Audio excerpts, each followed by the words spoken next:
Bonjour à tous et bienvenue dans ce vlog numéro 6 déjà. On est le 29 février et on s'apprête à partir au supermarché pour vous montrer un peu comment est la situation sur place. Petit point sur la situation par rapport au virus, il n'y a plus que 100 cas sur Canton environ et il n'y a eu qu'un seul nouveau cas hier. Donc autant dire qu'on a à peu près une chance sur 15 millions de croiser quelqu'un d'infecté. J'ai pu réparer les freins de mon vélo électrique et j'espère pouvoir vous filmer un petit tour avec.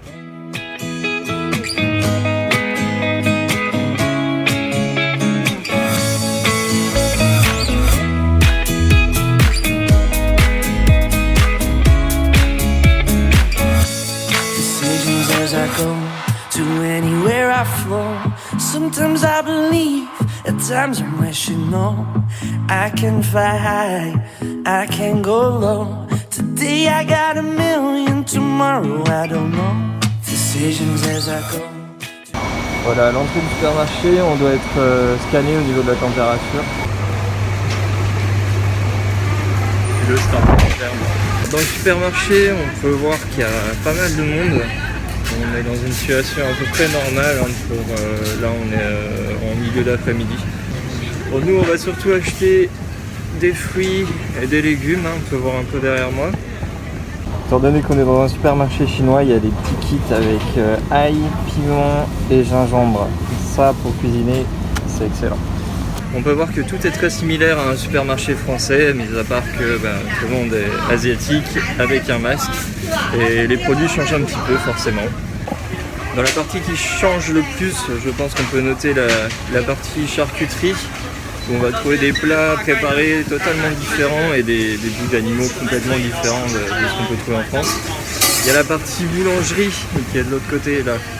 Où on va trouver aussi des choses assez différentes de ce qu'on peut trouver en France bien sûr.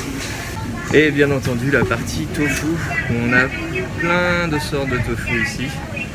On a vraiment du choix et là encore on est dans un très petit supermarché. Le tofu, je compare souvent ça un peu au fromage en France, il y en a plein de sortes, suivant l'affinage, suivant les parfums qu'on peut leur donner. Et ça donne beaucoup de produits différents. Autre chose, la cuisine chinoise est très huileuse, donc on voit des rayons avec des bouteilles d'huile de 5-10 litres, c'est assez impressionnant. Bien entendu, tout ce qui est assaisonnement et tout ce qui est nouilles chinoises, on en a en quantité. Derrière moi, on a aussi tout ce qui est sac de riz, donc là on est sur des grosses quantités avec beaucoup de riz de Chine et aussi d'autres pays asiatiques. Chose qui est assez différente de la France, ici je suis dans le rayon boucherie mais du côté des plats qui ne sont pas encore préparés, on a de la viande en libre service et ça c'est vraiment très mauvais hygiéniquement. On est censé le prendre avec des pinces là, mais on peut jamais vérifier que les gens ne le prennent pas avec les mains quoi. Donc là on peut voir qu'il y a des caisses automatiques un peu comme en France, on scanne nos articles. Et là on va pouvoir payer avec WeChat. Juste à utiliser le QR sur son téléphone et scanner juste là en bas pour pouvoir payer. Une fois qu'on a payé, on peut déjà sortir des caisses automatiques avec notre panier de courses et on peut déjà tout mettre ça dans notre sac. On est sorti du magasin, on va pouvoir rentrer chez nous. Let's Marvin Gaye and get it on. You got the healing that I want.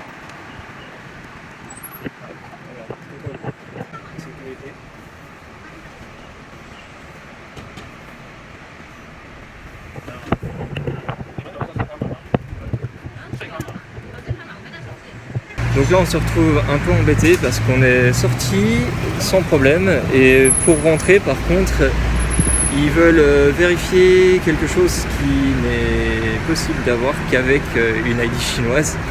Donc je me retrouve bloqué à l'extérieur. On essaye de trouver une solution. Je vais avoir du mal à passer.